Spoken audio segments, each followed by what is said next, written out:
నమస్తే. Doctor Bhavya, senior consultant in Sneha homeopathy. Hostel పిల్లలు ఈ మధ్యలో చాలా మనకు క్వెషన్స్ అడుగుతున్నారు. హాస్టల్ ఉన్నప్పుడు మనకు అలర్జీస్ ఉంటున్నాయి.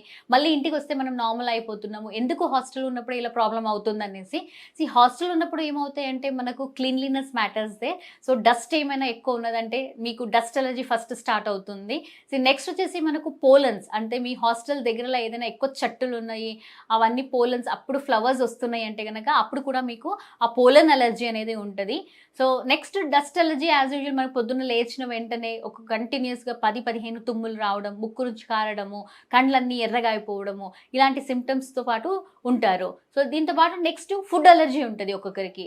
ఫుడ్ అలర్జీ అనేది మనకు basically specific to specific person అనమాట.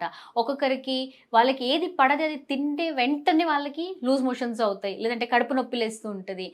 ఇలా ఈ టైప్ ఆఫ్, లేదంటే ఆ లూజ్ మోషన్స్, వామిటింగ్ అయ్యి స్కిన్ పైన ర్యాషెస్ రావడం మొదలవుతాయి.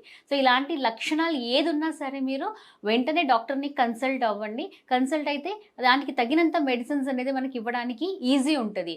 మీరు ఫస్ట్ ఆఫ్ ఆల్ తినేదా ఏ అయితే ఫుడ్ ఐటమ్స్ తిన్నారో మీరు 12 అవర్స్ 24 అవర్స్ వెనకాల అనేది గుర్తుపెట్టుకోవాలి in case of food allergy. Next dust allergy ఉన్నదంటే మీరు ఎప్పుడైనా డస్ట్కి వెళ్ళారా, లేదంటే ఏదైనా చెట్లు ఉన్నాయా మీ అక్కపక్కలు, ఎప్పుడైతే బయటకు వెళ్తే పాత బుక్స్ ఓపెన్ చేస్తే, ఏదైనా స్పెసిఫిక్ లేదంటే చల్ల వాటర్లో చేయి పెడితే మీకు ఇట్లా తుమ్ములు వస్తున్నాయా అనేది కొంచెం మీరు కూడా అబ్జర్వ్ చేయండి. ఈ అబ్జర్వేషన్స్తో పాటు మీరు ఉన్న జెనెటిక్ సిమిలిమం కాన్స్టిట్యూషన్ చూసి మనము హోమియో మెడిసిన్స్ అనేది ఇవ్వబడతాయి.